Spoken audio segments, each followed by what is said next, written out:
Shalom saudaraku kasih dalam Tuhan. Kasih karunia dan damai sejahtera dari Allah Bapa dan Kristus Yesus menyertai kamu.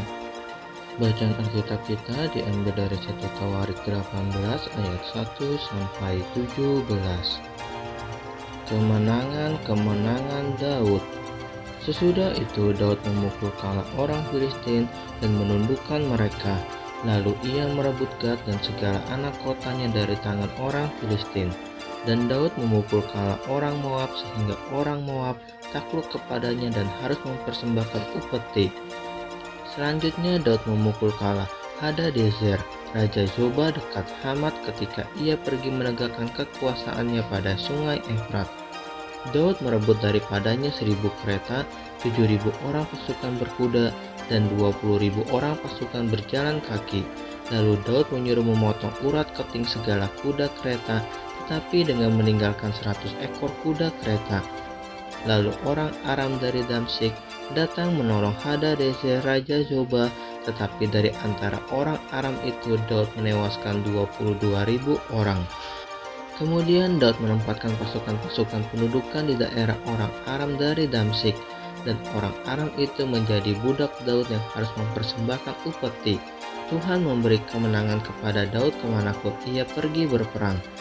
Sesudah itu Daud mengangkut perisai-perisai emas yang dipakai oleh orang-orang Hadadezer, lalu membawanya ke Yerusalem. Dan dari Tifhat dan dari Kun, yaitu kota-kotanya Hadadezer, Daud mengangkut amat banyak tembaga. Daripadanya Salomo membuat laut tembaga, tiang-tiang dan perangkapan tembaga.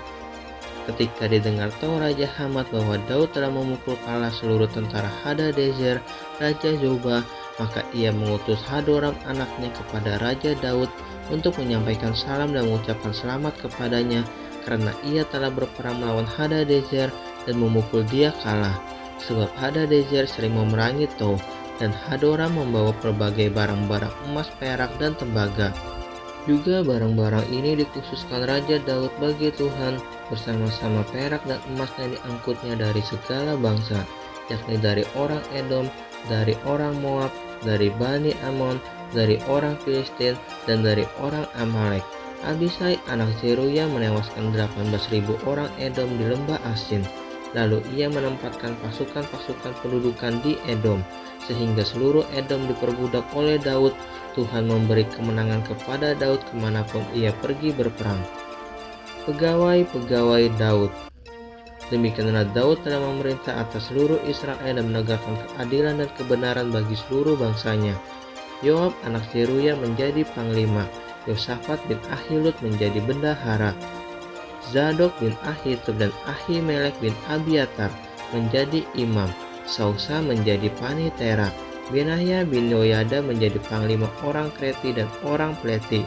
Dan anak-anak Daud adalah orang-orang utama yang diperbantukan kepada raja.